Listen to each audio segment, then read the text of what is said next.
हमार भतीजा नहीं भोगल के तो वो नहीं भोगते दुनिया में। हमार भतीजा चल गए वो चल जाता। हमरा एगो भाई के दूगो बेटा भेल चला।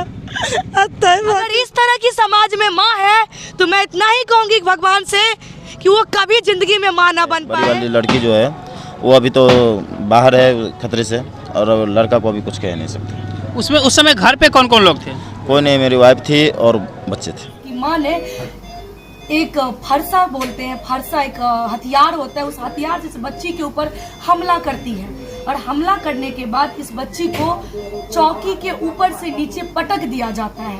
आपको बता दूं कि ये एक बहन दो भाई है, एक भाई की तो वहीं पे डेथ हो जाती है और एक भाई जो मात्र 9 महीना का है। मैं उस बच्ची का सिर्फ आपको वीडियो में एक क्लिप दिखा सकती हूँ। फिलहाल मैं इस बच्ची से पूछती हूँ कि बाबू आपके साथ आपकी मम्मी क्या की?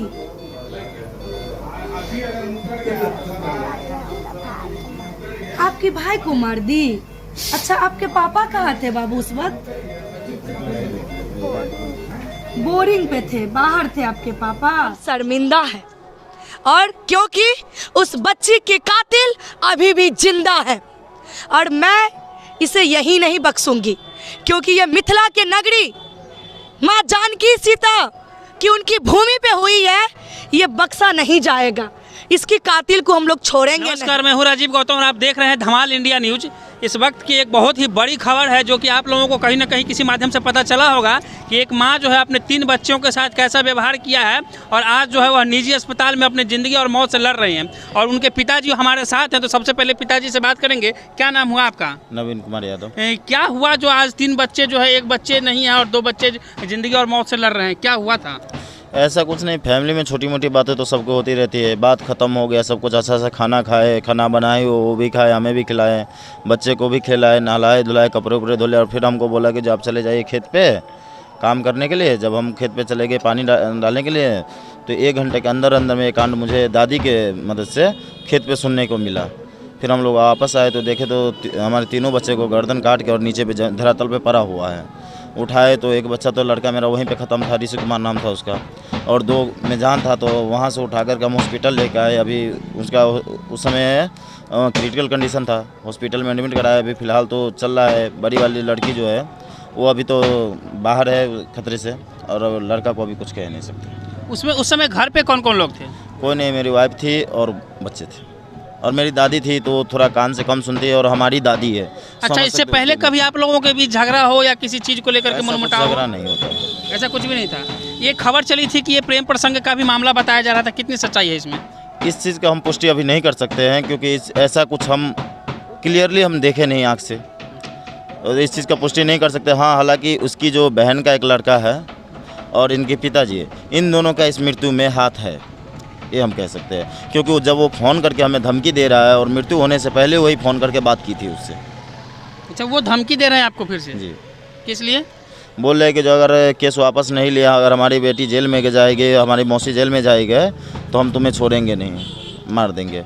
ये एक अलग ही मामला सामने आ रहा है। आप देख सकते हैं कि एक बच्चा जो अपनी ज़िंदगी और मौत से लड़ रहा है, उनके पिताजी से आपने सुना कि कैसे इनको धमकी दिया जा रहा है केस वापस लेने के लिए। अगर कोई आदमी अगर अत्याचार करता है तो उसको जो है सज़ा मिलनी चाहिए और उसके एवज में जो है उनको बाहर निकाल ले और केस वापस लेने की बात हो रही है। और अभी जो ये प्रियंका जी है जो कि महिला विकास मंच की दरभंगा जिले की अध्यक्षा हैं, ये प्रियंका जी काफ़ी जो है समाज के कामों में सजग रहती है। वो इन बच्चे से मिलने के लिए उनके पिताजी को ढांढस बंधाने के लिए आई है। चलिए उनसे जानते हैं कुछ क्या कहना चाहेंगे इस मैटर पर आप।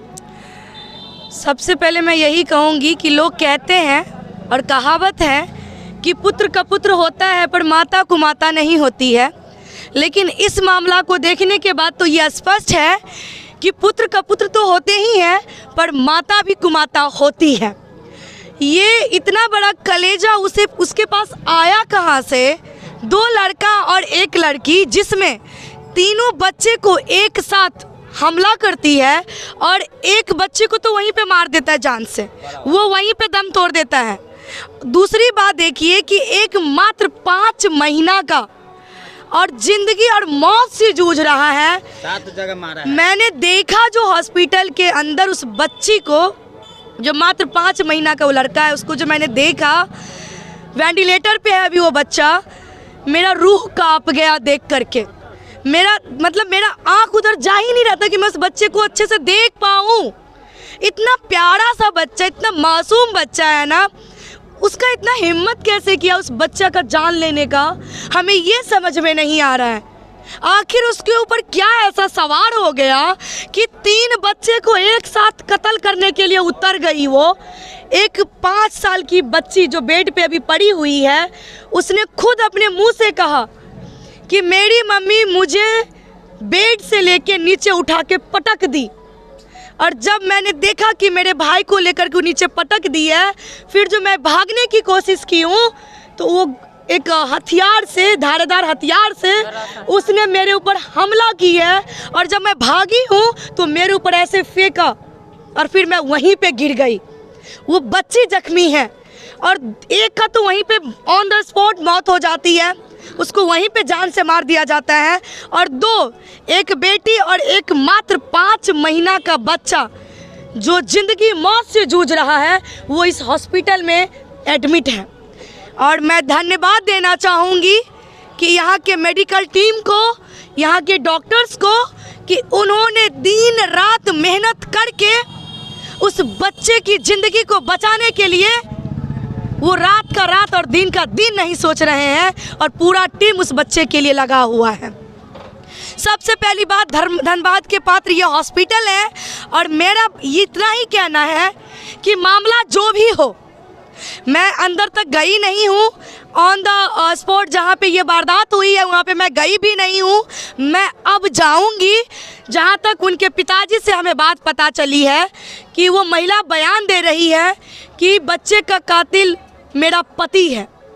तो बच्चे का कातिल अगर उसका पति है तो उसका पति तो आज बच्चे को ज़िंदगी बचाने के लिए दिन रात हॉस्पिटल के बाहर खड़ा है, और ये कह रहे हैं कि अगर हम दोषी हैं ना तो हम पे जांच बैठाया जाए, प्रशासन हमको जांच में लाया जाए, मैं उनको सपोर्ट करूंगा।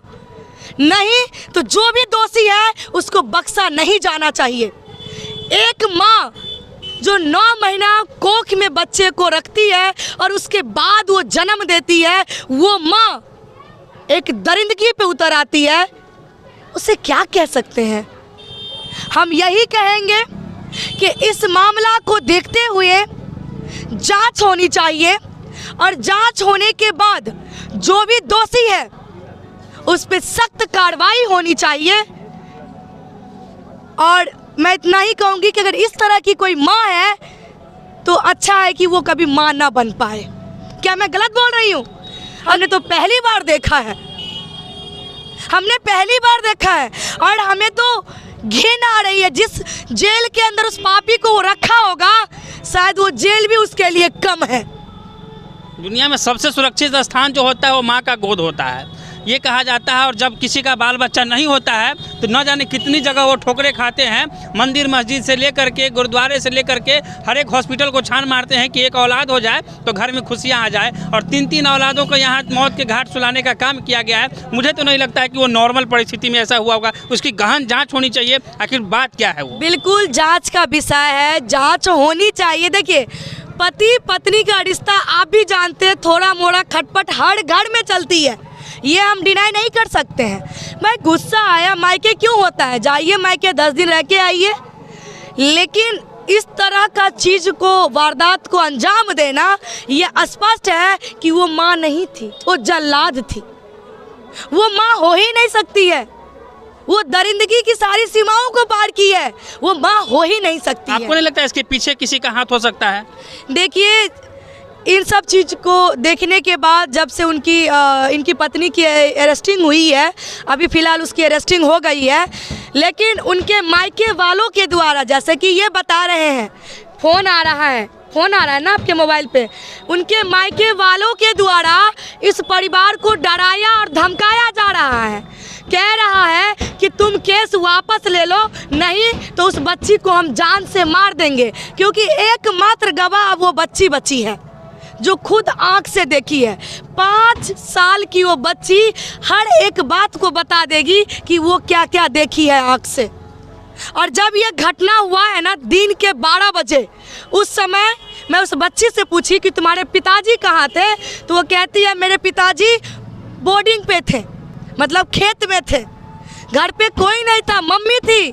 पहले मेरे भाई को मारी, फिर जो 5 महीना का बच्चा बेटा है फिर उसको लेके पटक दिया। फिर जो मैं देखी और मैं भागी तो मुझे भी उठा के चौकी से नीचे पटका। मैं भागने लगी तो वो हथियार से मेरे पे हमला किया। दुर्भाग्य है कि इस धरती पे ऐसी कलंकित करने वाली नारी भी है। हम शर्मिंदा हैं, और क्योंकि उस बच्ची के कातिल अभी भी जिंदा है और मैं इसे यही नहीं बख्शूंगी, क्योंकि ये मिथिला के नगरी माँ जानकी सीता कि उनकी भूमि पे हुई है, ये बख्शा नहीं जाएगा। इसकी कातिल को हम लोग छोड़ेंगे नहीं। और मैं इतना ही कहूँगी कि सुनते आई थी कि पुत्र का पुत्र होता है, माता को माता नहीं होती है, लेकिन अब ये स्पष्ट हो रही है कि पुत्र तो का पुत्र होते ही है, अब माता भी कुमाता होती है। धिक्कार है ऐसी नारी पे हमें।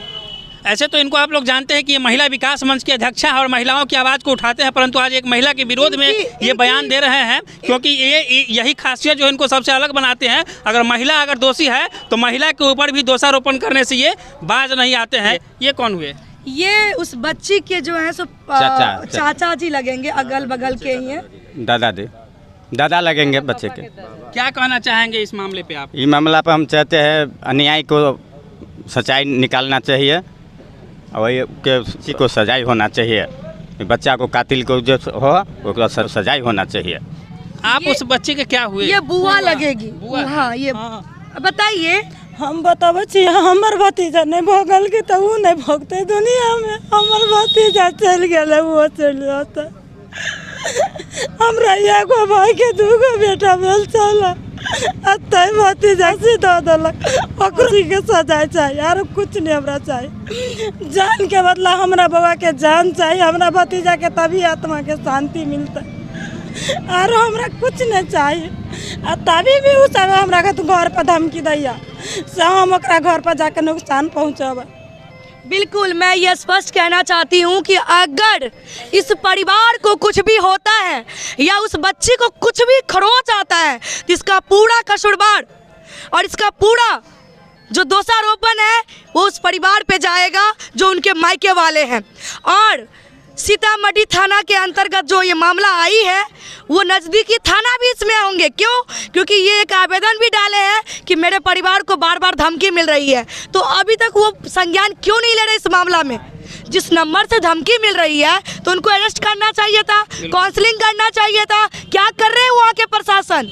मैं उन्हें बात करने ज़रूर आऊँगी, और मेरा सवाल वहाँ के प्रशासन से है कि जब इतना बड़ा मामला हुआ है तो उस परिवार के ऊपर बहुत बड़ा संकट आ रहा है, क्योंकि वो लोग धमकी दे रहे हैं। तो धमकी के अलावा अगर कुछ भी इस तरह की चीज़ें होती हैं इन लोगों के साथ तो आप लोगों को भी बख्शा नहीं जाएगा। ये थी प्रियंका झा, और इस मामले पे आपकी क्या राय है अवश्य प्रतिक्रिया अपने कमेंट बॉक्स में लिखिएगा। विशेष रूप से गहन जांच टीम बैठनी चाहिए और उनके साथ न्याय होना चाहिए। नमस्कार।